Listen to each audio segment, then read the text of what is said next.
Make Walters your spot for this NFL season. All indoor TVs are preset and are first come, first serve. They're proud to show every NFL game every week.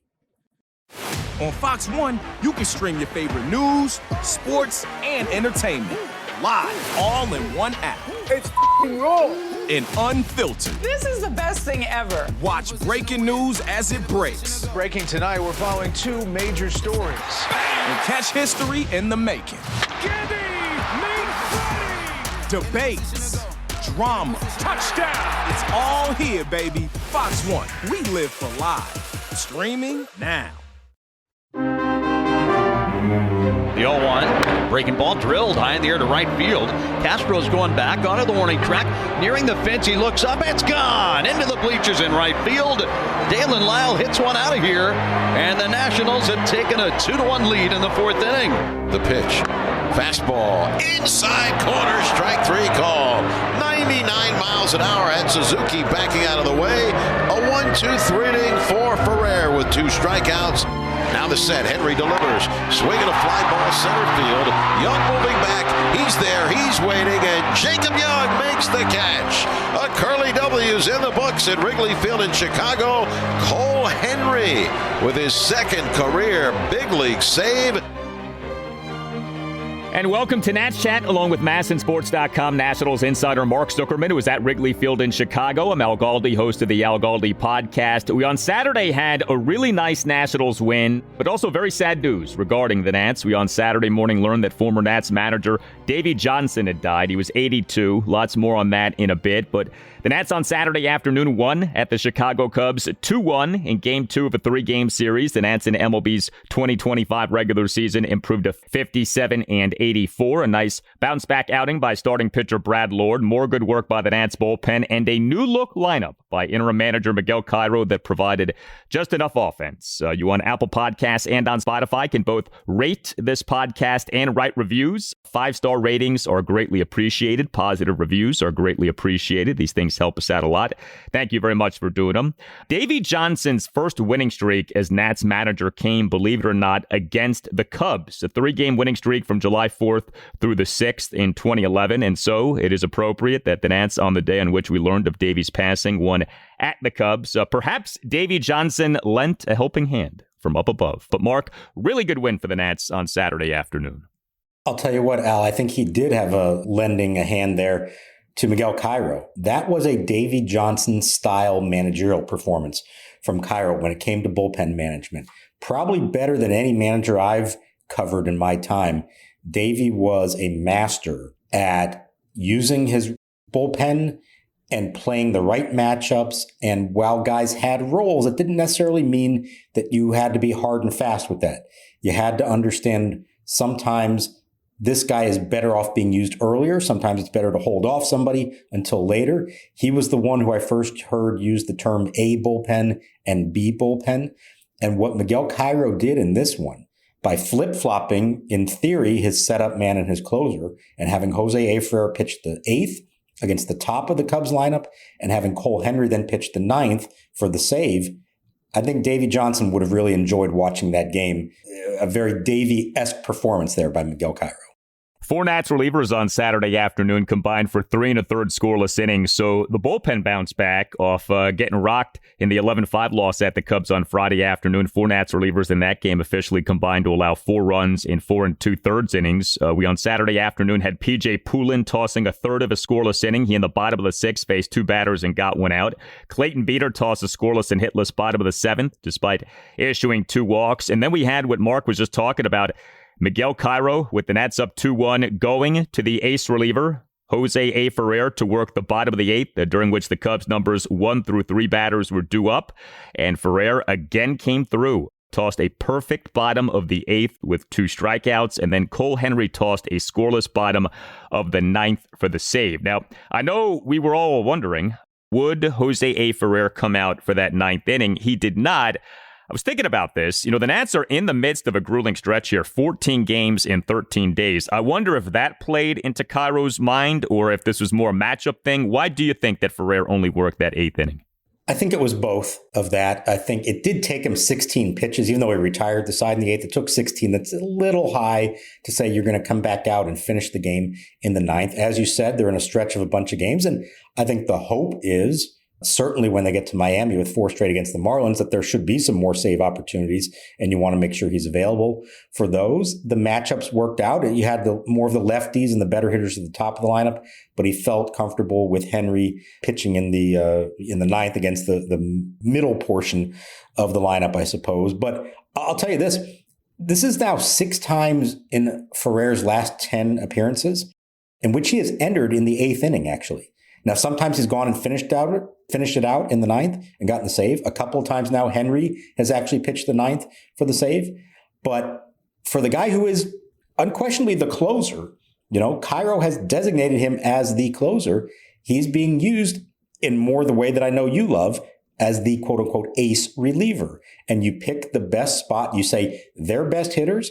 I'm putting my best pitcher out there to face them. And it's worked really well, not just for Ferrer, who, by the way, has not given up a run and has only walked one batter since his first save opportunity a month ago. I think it was August 6th. But it's working for the entire group of relievers, because this group now, the worst in baseball for most of the season, their last 16 games, they have a 1.96 ERA, best in the majors. Yes, the Nationals bullpen has the lowest ERA in the majors for almost a month now, not quite a month. That's pretty remarkable. And for Jose Ferrer, since the Nats traded their closer, Kyle Finnegan, on July 31st, 2025, MLB trade deadline day, Jose A. Ferrer, as the Nats, yes, ace reliever, 15 and a third innings, 2 runs allowed, 16 strikeouts, 2 walks. We have sung his praises. I love that we can do that. We are going to continue to do that. Up and down, Jekyll and Hyde, Jose A. Ferrer has become a lockdown reliever. It's incredible what we have seen, the maturation of Jose A. Ferrer once he inherited this role from Kyle Finnegan. You just cannot say enough good things about the work that he is doing. And we have gone from sort of holding on to the steering wheel tightly when Ferrer comes into the game to now expecting success. I mean, he came into that 8th inning. First of all, you weren't surprised that Miguel Cairo did this because he has been doing this. But second of all, I don't know about you. I mean, I expected Ferrer to get the job done. He has been getting the job done. And once again, he came through in this spot. The Cubs are one of the best teams in the majors. Ferrer is facing their top 3 batters. Now, the first guy got pinch hit for, but Ferrer generates 2 strikeouts in a perfect bottom of the 8th inning. And we're not surprised. And that maybe is the biggest endorsement of all of the job that Ferrer is doing. Yes, it is a feeling of confidence when he takes the mound. And that was not always the case over the first 4 months of the season. You said that the 2 runs he's allowed, those both came in his first appearance after the trade deadline, and it was a non-safe situation. Remember, it took days until they finally had a lead to even give to him. So since then, it's been 14 and a third scoreless innings, as I said, with only 1 walk, and I think it's 16 strikeouts or something in 14 and a third innings. I thought it was really interesting. We talked to Ferrer after the game, and he credited his teammates, he credited the coaching staff, and he went out of his way to credit Luis Garcia. Not Luis Garcia Jr., the second baseman. Luis Garcia, the reliever, who was here for a very brief while, less than a month, and wound up being traded to the Angels along with Andrew Chafin. But he said in that short time, Garcia got it across to him, to Ferrer, to how to have the right mindset, to have fun, number one, not be too uptight, not too tense, but then to go out there and trust that your stuff is good enough to get big league hitters out. And that's exactly what he has done since then. So for the 3 weeks or so that Luis Garcia, the veteran reliever, was here, he not only pitched well, he not only pitched well enough to bring back something in a trade, he actually had a positive influence on at least one really important member of the pitching staff. What a pickup, what a job.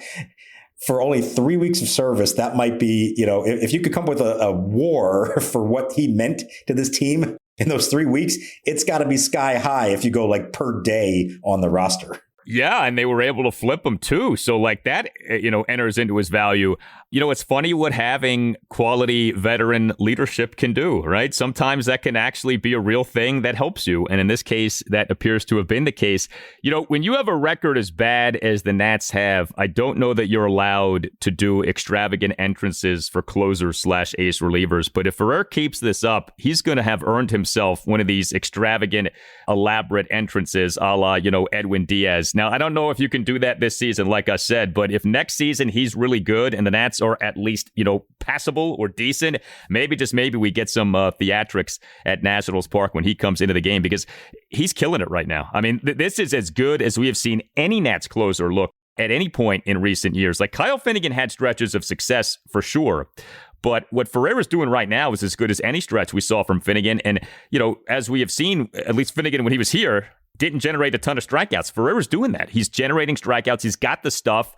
He is someone who could be a really good closer over multiple seasons. He's got that kind of stuff, and he's young enough to where you could see him having that role over multiple years. So we'll see. And they have always believed that about him. He's been talked about as a future closer, but they knew it was going to take some time. And above all else, he was going to have to find a level of consistency that we had not seen from him before. So the way that he has stepped up with the more prominent assignment, all credit to him. I know he was crediting Garcia and all the other people who helped him along the way. Let's give some credit to Jose Ferrer himself for taking on this challenge and stepping up his game to a level we had not seen before. You hope he keeps it going. That would be such an important development for them. Think about, when's the last time they had a legit homegrown closer? Finnegan, I know he didn't pitch in the majors before he came here, but he wasn't drafted by the Nats. He was drafted by the A's and spent 6 years in the minors with them. The last truly homegrown closer, maybe the only one, Drew Storen. I guess Chad Cordero, who was drafted by the Expos. You got to go back to Drew Storen to find that. What a win for the organization that would be if he isn't just a good late inning reliever for them right now, but he becomes the closer for a number of years now.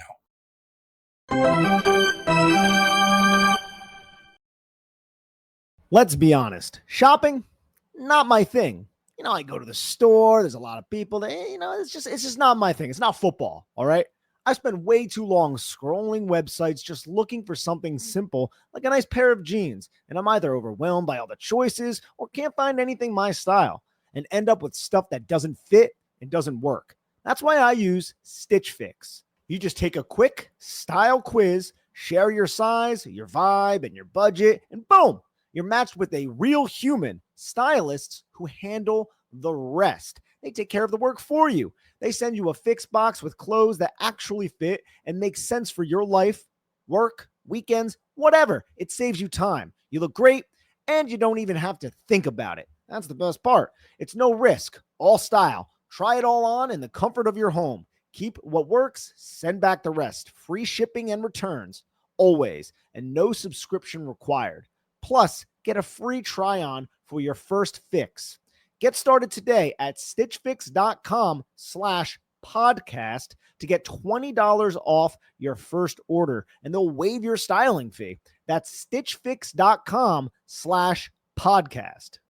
For over a century, Johnny Walker has shared its bold spirit with the game of golf. Now, crafted with Devereaux Golf, Johnny Walker introduces the Johnny Walker Blue Label-inspired Sunday Golf Bag, elevating the game with sleek design, blue label hues, and refined gold accents.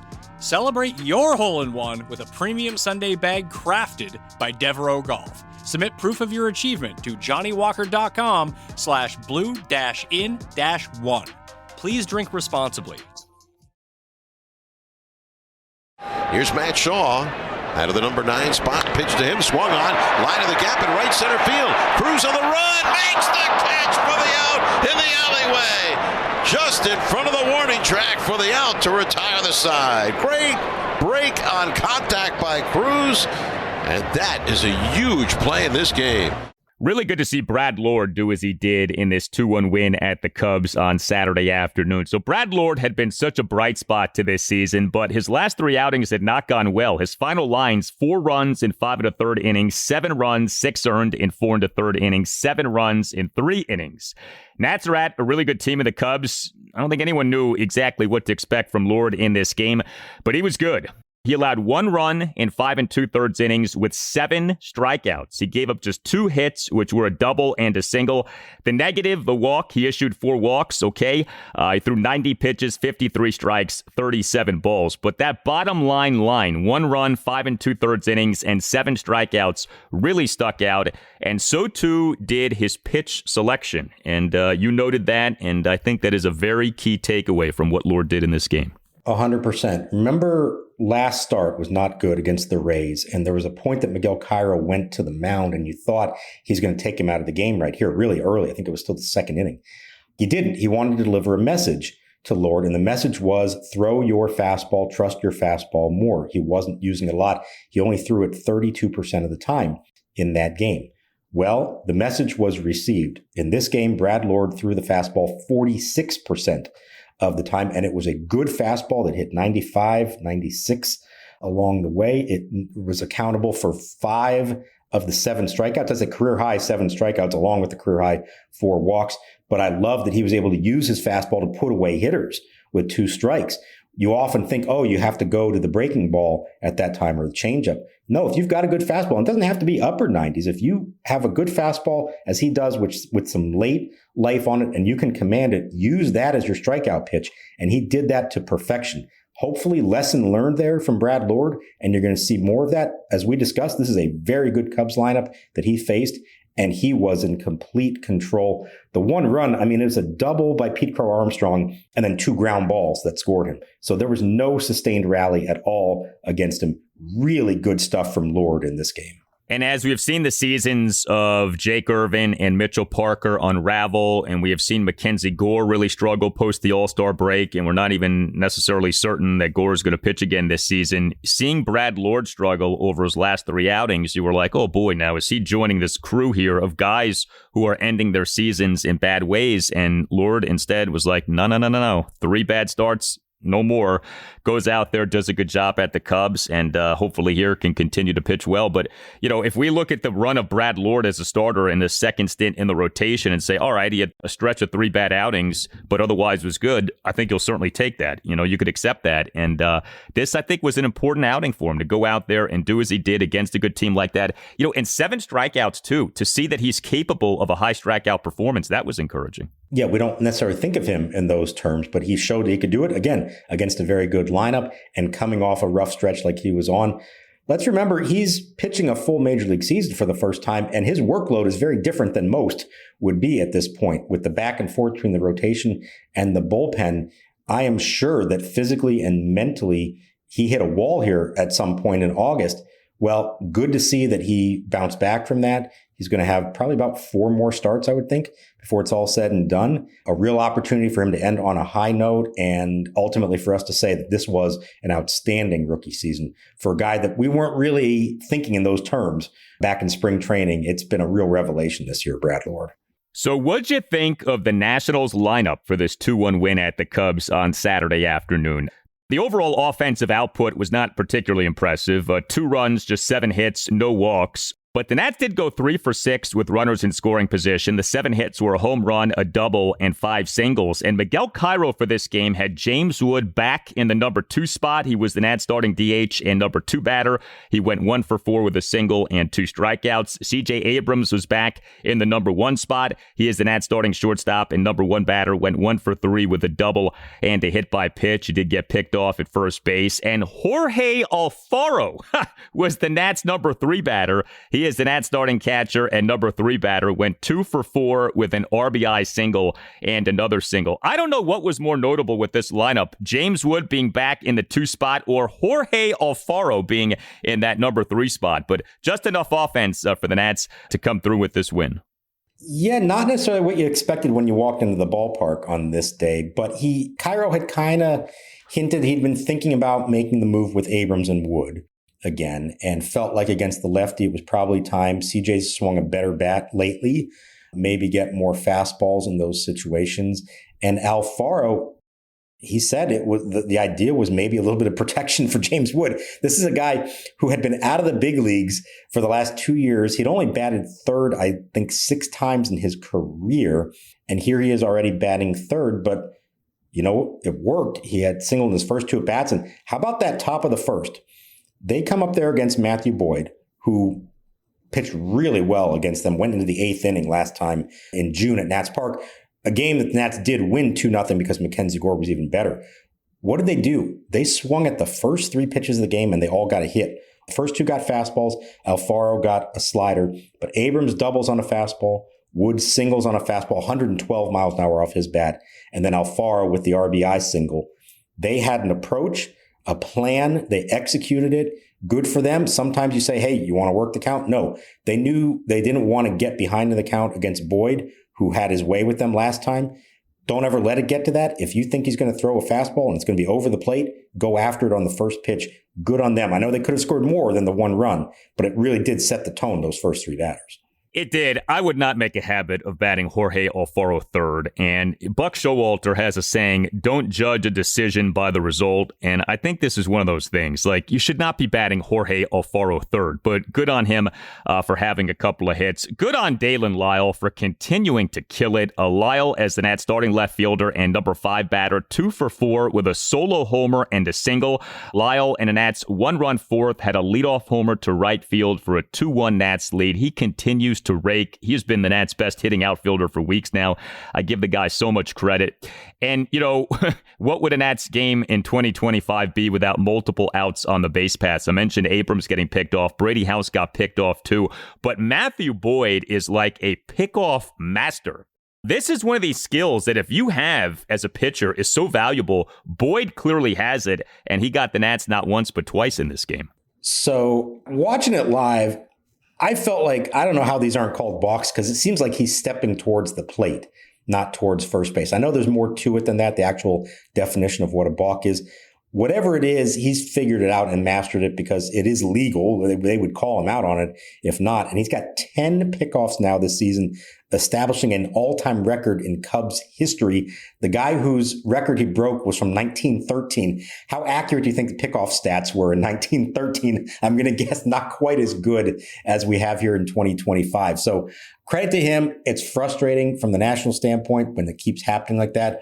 I'm willing to give a little bit of a pass on this one because they were going up against a guy who clearly has mastered that art, and there's only so much you can do when a guy's that good at it. The best pitcher I've ever seen in terms of the pickoff, former Yankees and Astros starting pitcher Andy Pettitte. Andy Pettitte to me was like the GOAT of pickoff throws. And Pettitte, like Boyd, a lefty. You know, it's almost impossible, it feels like, to be an elite pickoff pitcher if you're not a lefty. But man, that is some skill if you've got that. And that's the kind of thing, you know, if you can master it to where it sort of teases being a balk, but it isn't a balk, you know, like you walk it right up to that line. I give Boyd credit. I give the Cubs organization credit. You know, if they figured out the secret sauce on something like that, that's the kind of thing I hope the Nats are studying and saying, is there a way we could incorporate this into what we do?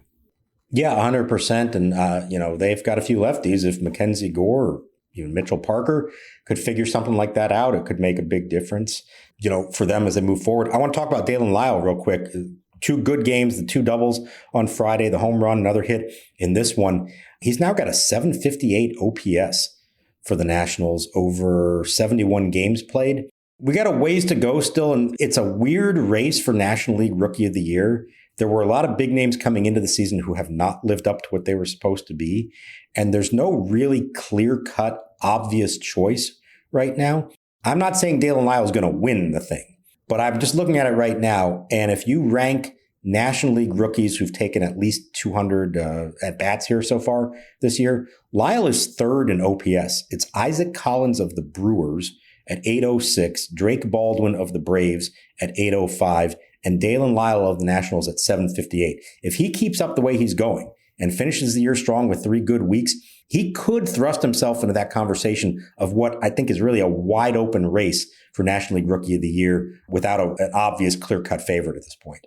It's crazy. Coming into this season, who was talked about as a potential winner of National League Rookie of the Year? Another Nats outfielder, Dylan Cruz, and no one's entertaining that at this point, but Daylen Lile is emerging in that regard. And, you know, he does have 271 plate appearances. It's not some gargantuan sample size, but it's not nothing. I mean, you know, there's something to that there.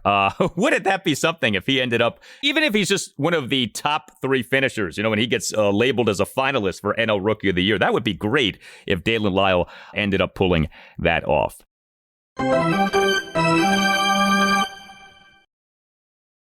From producer Jordan Peele, the movie Him asks the question, would you sell your soul for greatness? What are you willing to sacrifice? Activate my hip. On September 19th, Do you want what I have? You got to take it from me. What if I say no? I ain't a killer, but don't push me. experience fear like never before. It's time for me to show you exactly who I am. Him, directed by Justin Tipping. Only in theaters September 19th. Rated R. Get tickets now.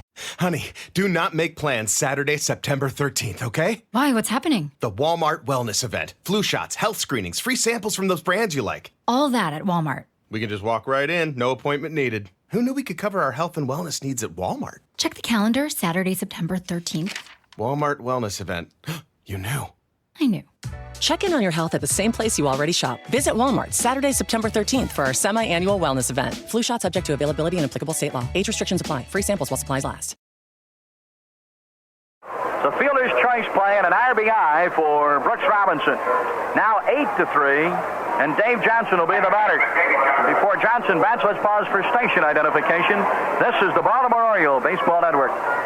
This is Jim West talking about the Jones Boy. Bob Jones, that is, with music and friendly chatter, evenings on Radio 11 WBAL Baltimore. Now, Brooks Robinson does not get an RBI as Cardenas has been charged with an error on his throw to Mitterwald at the plate. It's the second Twins error of the game. So the sent by Tion on the pitch. Johnson swinging in a fly ball to deep left field. Home run, Dave Johnson, and the Orioles now lead it 11-3.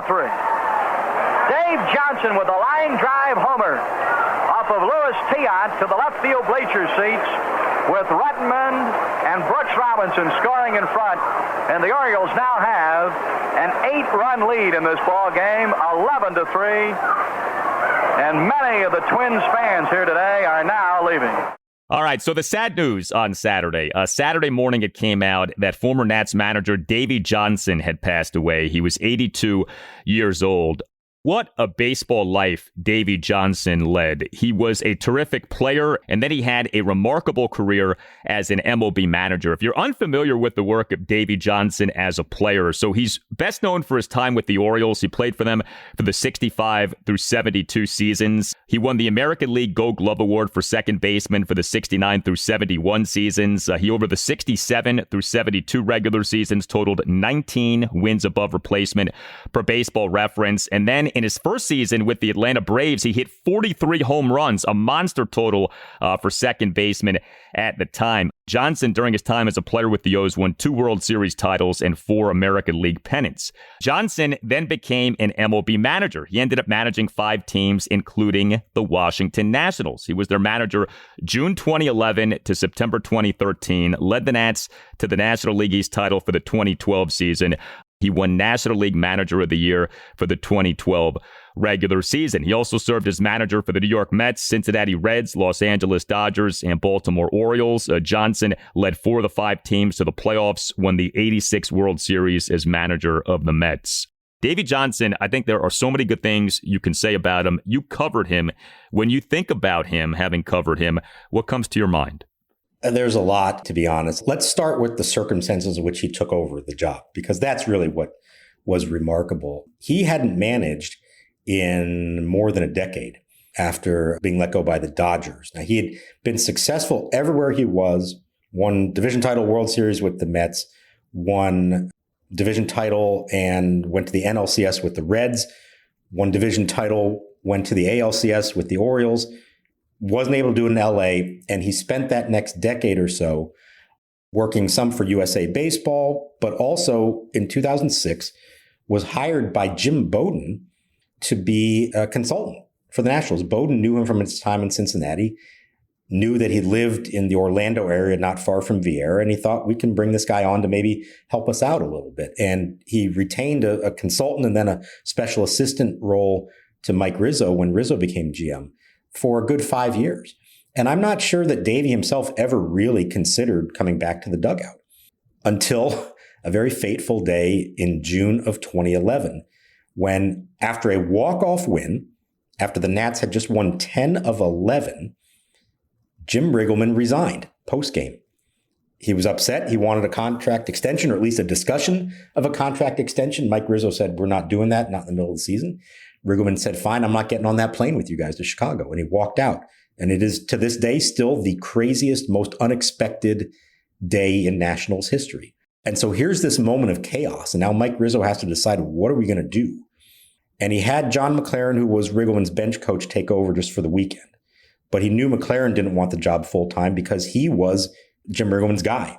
And he wanted to stand up for Riggleman and walk away himself. And so he decided, I'm going to give Davey Johnson a call. He works for us. He's got experience, obviously.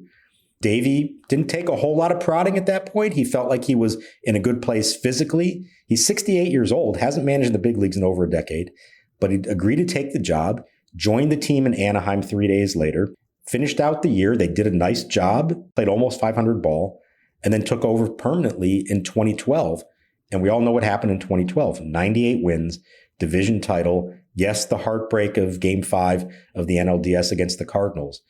But Davey Johnson came in with an instant air of credibility, of respect that nobody else could have under those circumstances. When else would you have a midseason managerial change of that type?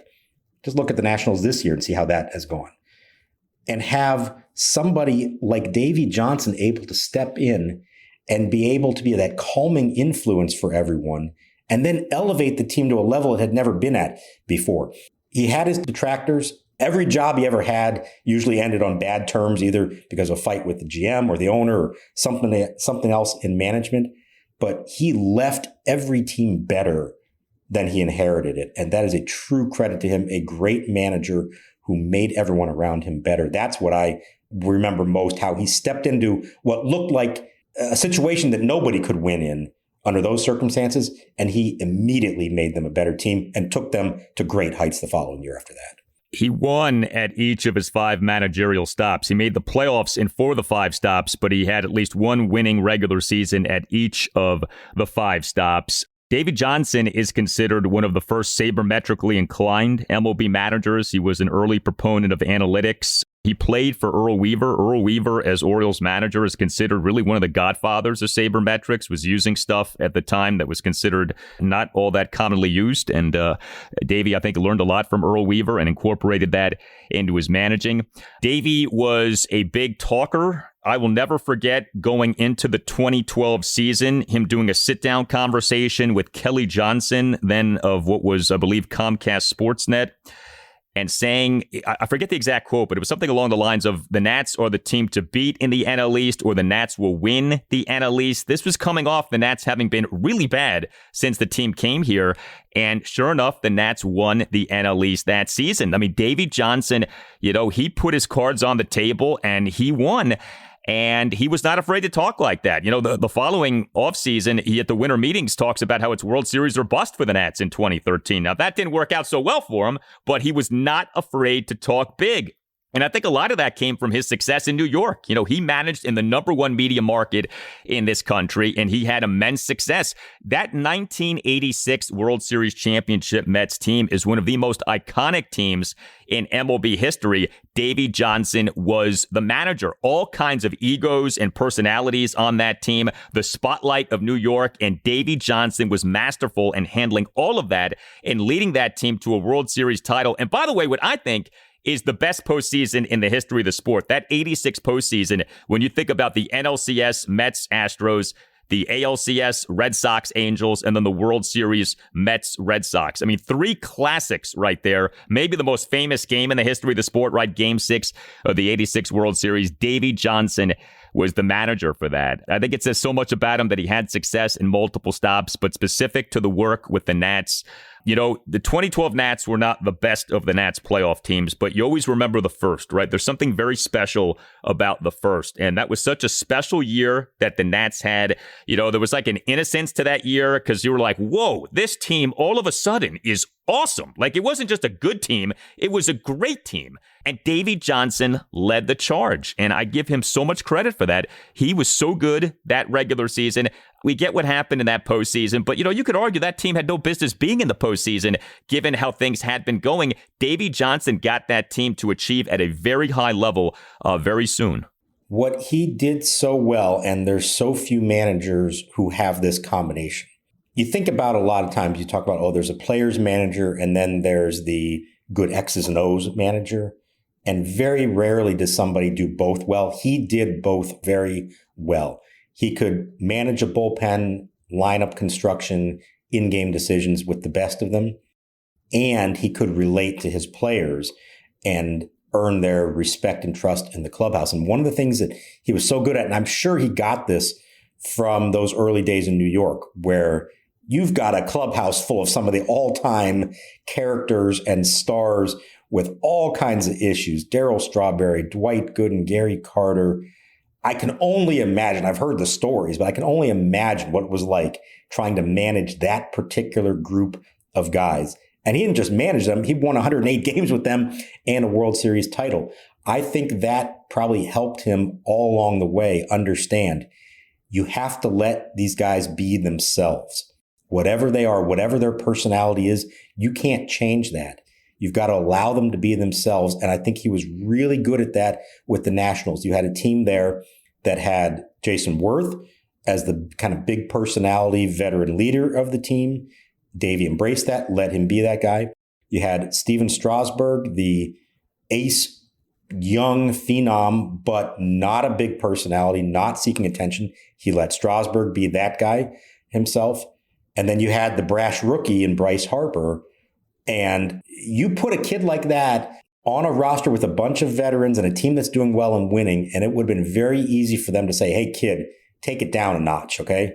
No, they let Bryce be Bryce, and I think that came directly from Davey Johnson, a master at dealing with personalities, getting the most out of his players, and on top of all that, being really good at the X's and O's.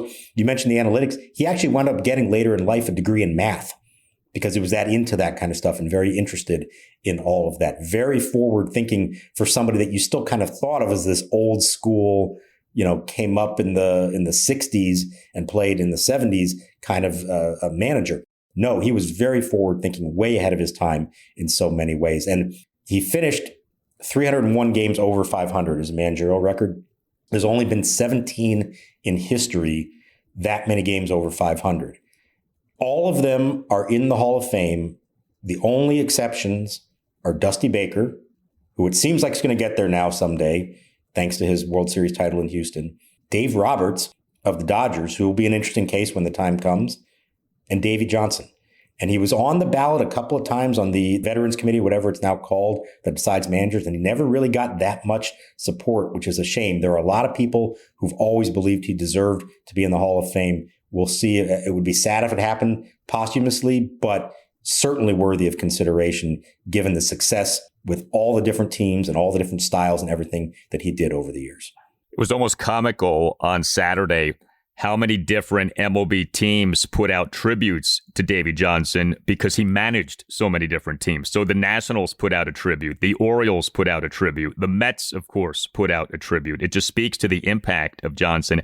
Specific to the Washington, D.C. area, I don't know that any person, manager, executive, player, impacted the Orioles and the Nationals the way that Davey Johnson did. When you talk about Davey as a player, Davey as a manager for each team, he won American League Manager of the Year for the O's. He won National League Manager of the Year for the Nats. By the way, if you are interested in the 86 Mets, one of the best books I ever read, Jeff Pearlman, The Bad Guys Won. What a book about the 86 Mets, all kinds of stories, but it really paints a great picture of that team, the personalities on that team, the issues with that team, and you'll gain an even greater appreciation for Davey Johnson. Yeah, it is. I know it's New York and that elevated it in a lot of ways, but that is one of the all-time teams, the all-time group of characters, and Davey Johnson was such a part of it. And I agree with you. I'm glad you said what you did, that how many people in the history of this sport have had that much impact on that many different franchises.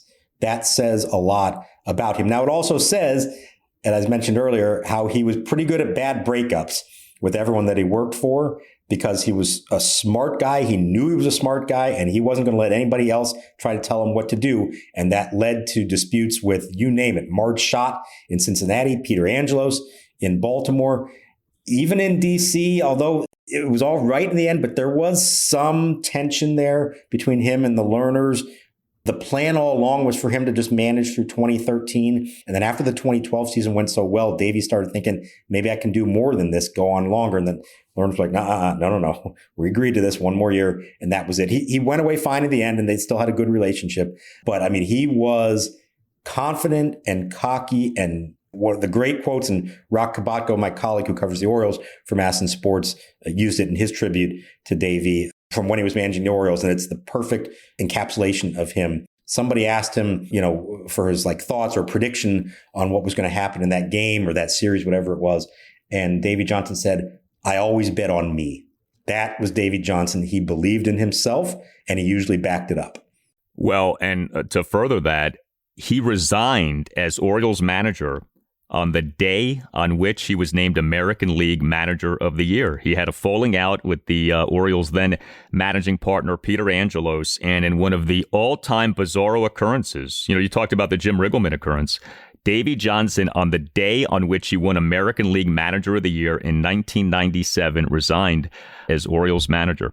Rest in peace, Davey Johnson. You tell us what you think. Hit us up on X at Nats_chat. You can hit us up on Blue Sky at Nats Chat Podcast. You can email us, natschatpodcast@gmail.com. We have a website you can check out too, natschatpodcast.com, at which you can purchase a Nats Chat Podcast t-shirt. Nats Chat is on the radio Sunday morning 9 to 10 on ESPN Richmond, which is 106.1 FM in the Richmond, Virginia area, and Sunday morning 9 to 10 on Priority Sports Radio 94.1 in the Virginia Beach area. Game 3 for the Nats at the Cubs Sunday afternoon at 2:20. Andrew Alvarez will be the Nats starting pitcher. For Mark Zuckerman, I'm Al Galdi. We thank you for listening, and we'll talk to you next time on the Nats Chat Podcast. Fastball knocked down. The athletic Jackson recovers and fires in time. LaRoche is off the bag. Edwin Jackson showing a ton of emotion there. He's hot. LaRoche is hot. Here comes Davey Johnson. Marvin Hudson had him off the bag. And that's a tough angle from where Marvin Hudson is. You see where he is. You can't tell if LaRoche is on the bag or off. He's got a good part of that bag. That's almost a call that would be better made by home plate umpire Marty Foster. Obviously, that's not his call, but he's got a better view because he's looking up the line. The reality is Marvin Hudson just doesn't have a good view of that. That'll do it for Davey Johnson. And he went out there like he was a man on a mission. Honey, do not make plans Saturday, September 13th, okay? Why? What's happening? The Walmart Wellness Event. Flu shots, health screenings, free samples from those brands you like. All that at Walmart. We can just walk right in, no appointment needed. Who knew we could cover our health and wellness needs at Walmart? Check the calendar, Saturday, September 13th. Walmart Wellness Event. You knew. I knew. Check in on your health at the same place you already shop. Visit Walmart Saturday, September 13th for our semi-annual wellness event. Flu shot subject to availability and applicable state law. Age restrictions apply. Free samples while supplies last.